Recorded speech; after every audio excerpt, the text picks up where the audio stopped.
Gipit ka ba? Lalo na ngayong paparating ang Pasko. Gusto mo bang magkakabayad ka ng inyong pagkakautang? Gusto nyo ba na maraming blessings ang darating sa inyo? Gusto mo ba na dadagsain ka ng biyaya ngayong darating na Pasko? Ito ang aking ituturo sa inyo ngayon na isa sa mga pamamaraan ng aking mga ginagamit bago ako bumangon o sa pagkagising ko sa umaga. Hello mga guys, kumusta kayo? Panibagong araw, panibagong video na naman tayo, and sa araw na ito ay isa na naman video ang aking tuturo sa inyo, simpleng gabay o simpleng pamamaraan na makakatulong sa atin. At bago ang lahat, gusto ko lang mag-disclaimer sa mga taong hindi naniniwala at hindi gusto ang mga kagaya nitong video. Please skip this video and maghanap kayo ng videos na gustong gusto nyo, dahil ang video na ito ay para lamang ito sa mga taong naniniwala and gusto mag-try. Sa lahat po ng mga nagko-comment dito sa aking video dito sa loob ng aking channel, mag-ingat sa lahat ng mga nagre-reply sa inyo na dinadala kayo sa kanilang WhatsApp Imo app upang makaiwas po tayo sa scam.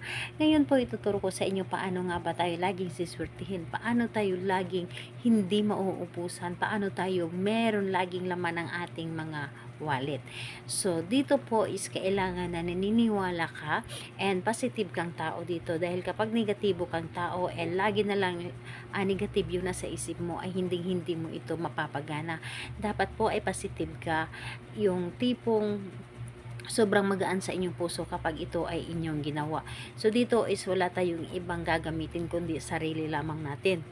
Sarili lamang natin ang ating dapat na ihanda dito. Kailangan na bukal sa inyong kalooban ang paggawa nito, and ayun, handa mong tanggapin ang lahat ng mga biyaya para sa iyo.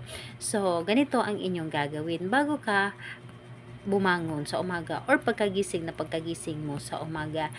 Syempre, positive pa yung nasa isip natin, wala pa tayong mga ibang iniisip dahil bagong gising lamang tayo. So, ang gagawin mo, itong dalawang palad mo ay ilagay mo sa iyong dibdib habang nakahiga ka pa lamang. Ilagay mo sa iyong dibdib at ramdamin mo ang presensya mo o ramdamin mo ang mga biyaya, ramdamin mo ang swerte sa araw-araw. At saka mo ipikit ang iyong mga mata at sabihin mo, handa na akong tanggapin, handa na akong swertihin, handa na akong hindi maubusan, handa na akong laging mayroong laman ang aking wallet. So, i-claim mo sa iyong sarili, i-claim mo na ito ay mangyayari, i-claim mo na laging biyaya or laging merong biyaya ang darating sa iyo, i-claim mo na lagi kang suswertihin at hindi ka mauubusan, lalo na ngayong darating na Pasko. So, gawin mo ito every 3 days. So, kapag ginawa mo ngayon, hindi mo na gawin bukas, pangalawa, at pangatlo, tsaka mo ito siya gawin pagkagising mo sa umaga. So, i-claim mo, lagi ka nang susurtin. Tunay yan, mabisa yan, dahil yan ang lagi kong ginagawa every 3 days or every 3 mornings. So, ayun po. Salamat po sa inyo. Bye bye everyone. God bless us all.